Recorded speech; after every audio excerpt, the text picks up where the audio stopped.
Welcome to Dark Corners with David Allen Voyles. Dark Corners is brought to you by Gestalt Media, an independent publishing company dedicated to serving independent authors.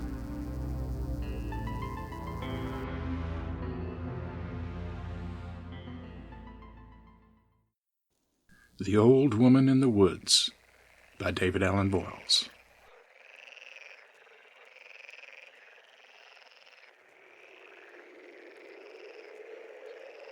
Hello. Didn't mean to startle you. You didn't expect to meet anyone out here in these woods, I'd wager. I live by myself, not far from here. Always have for many, many years. I prefer to keep to myself. Have for quite a long time now. But you seem nice enough, and I've got a notion to warn you of something you obviously don't know about. Most folks don't travel this path anymore. Might be a good idea for you to know why. Mind if I tell you? We got a little while before the sun sets. All right, then. You might want to have a seat on that log yonder. This'll take a little spell.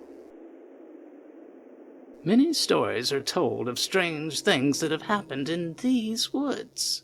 So many that it's hard to deny that they could be home to some frightening creatures not identified by all your fancy scientists and wildlife experts. You know, a recurring character in stories of many cultures is that of a monstrous, flesh-eating old woman. Some of these creatures were said to have had snakes for hair, like Medusa in the old Greek myth. And some tales told by the Cherokee describe a cannibalistic old woman who lived under a tree. Locals in this area, too, have their own story of a horrible, shape-shifting creature, most often with the features of an old woman, whom they believe is responsible for people and animals that go missing.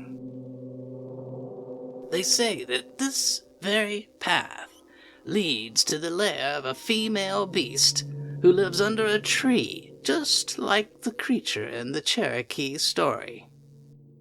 Now, among those tales is that of a man who got lost trying to return home one night as he walked through the woods. The clouds covered the sky, so it was exceptionally dark. He had walked this trail many times, but on this particular occasion, he happened to hear what he thought was a woman crying. He left the familiar trail without too much concern for himself, since he knew the area quite well, and being a good-hearted soul, felt he should offer help if it was needed. Well, soon it became evident that helping this poor woman would not be easy. The crying was not consistent, but would occur at intervals. Just as he arrived at the spot where he thought the crying originated, it would have stopped. And when he called out, the crying would then continue from another site. But when he got to that new location, there would be silence again and no one there. The crying would resume shortly from another place, only to have stopped by the time he got to that spot. Before long, the traveler was completely turned around, and since he could not see the stars, he could not get his bearings whatsoever. Completely frustrated, he yelled out, "Please, stay where you are. Don't move." That time, he heard a weak voice call out, "Help me!" Clearing his way through brambles and thorny bushes, he stumbled upon a trail which made the going easier. The muffled crying seemed constant and fairly close, so he followed the path, hoping that he would come upon the woman in need very soon. At one point, the path was covered by vines and branches that created a tunnel that he had to pass through. As he approached it, he noticed from the dim light of his oil lantern that there were gray patches of something showing through the leaves that formed the tunnel.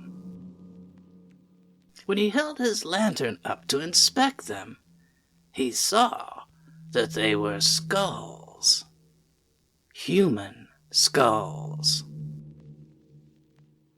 Trying not to think about them, he pressed on and exited from the horrifying tunnel.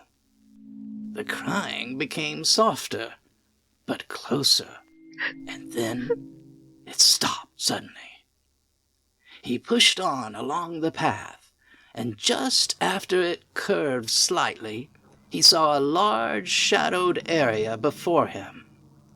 Holding his lantern out at arm's length, he could see that it was a huge pit formed by the roots of a large oak tree that had fallen some time before.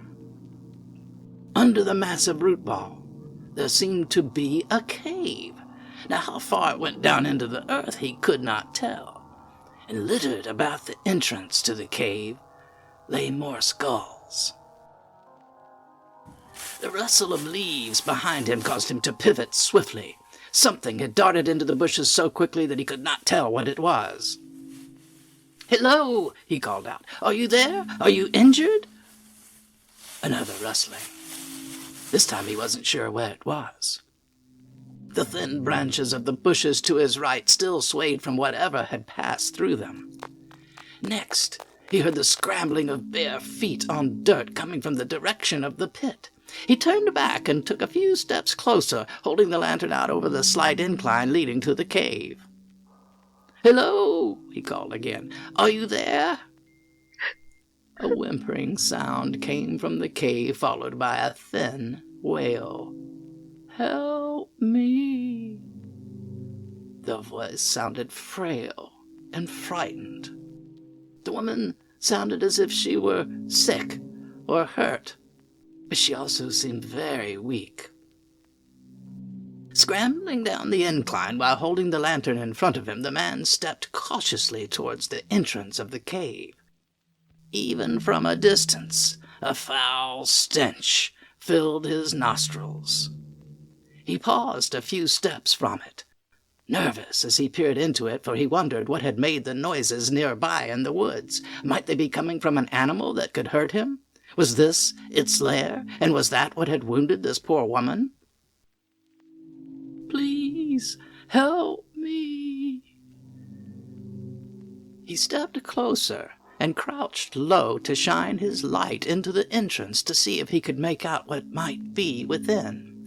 And as he leaned in, he heard something move.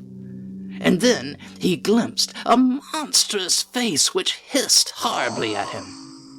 The black eyes narrowed, and the yellow teeth were bared in a feral snarl. The face looked human, like that of an old woman, but the skin had a greenish tint. Moving about in its scalp were what appeared to be dozens of snakes. Whether they were tangled in her hair or were part of her scalp, he could not tell.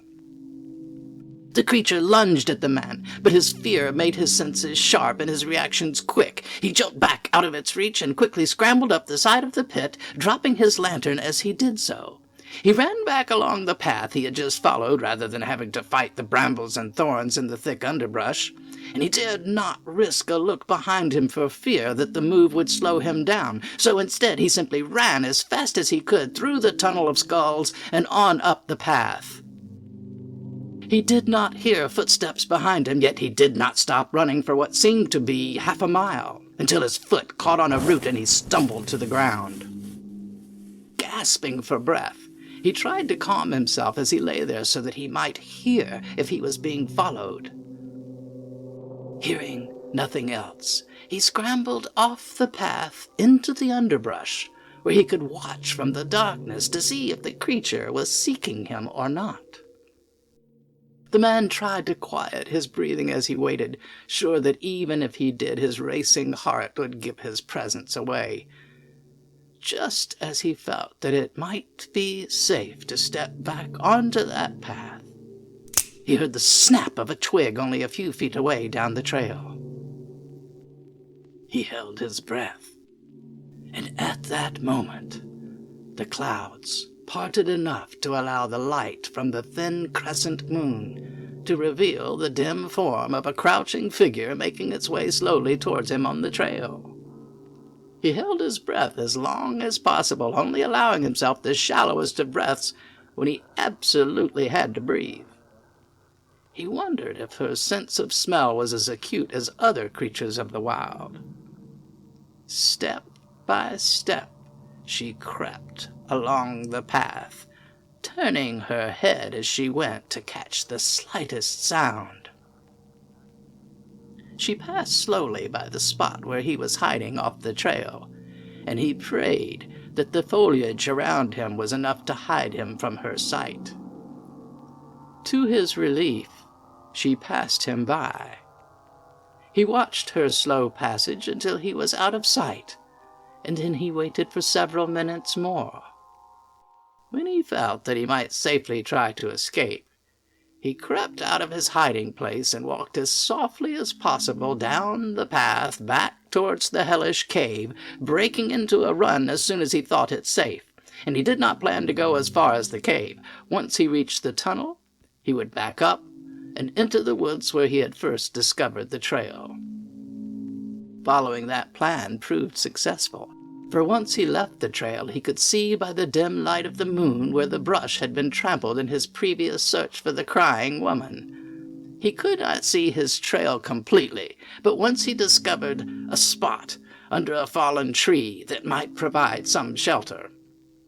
He waited there, listening for any signs of the hideous creature, until the sun rose the next morning. In daylight, the man was eventually able to work his way back to familiar terrain. When he entered his cabin, he was puzzled why it was so quiet. Surely his wife and daughter had missed him when he hadn't come home the prior evening. His eyes widened when he saw bloody clothes on the floor leading into his daughter's bedroom, and he dashed into the bedroom he shared with his wife, only to find more blood on the walls and bed cover. The sound of a chair scraping across the wooden floor from the main room of their house caused him to rush out of their bedroom, but instead of his wife or daughter, there stood the monstrous old woman, blocking his exit from the house. Blood dripped from her chin and hands. Bits of flesh and hair were caught in her yellowed teeth that now glistened with a crimson sheen. Her hair was a mass of writhing snakes with eyes that glowed in the dim morning light. With lightning speed she moved, embracing him in a hug which he did not fight.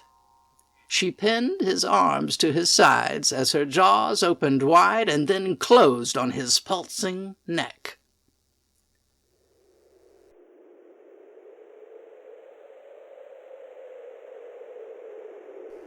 With no survivors, you might well ask how anyone knew what had truly happened to this ill-fated family. Could they not have been attacked by wolves? Certainly that's possible. Much more probable than this wild creature I've described. You'd best be on your way, since the sun is setting quickly now. It will be dark before you know it.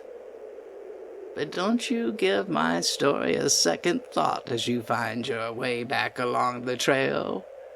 Rest assured, I'm the only old woman who lives in these woods. There is no other.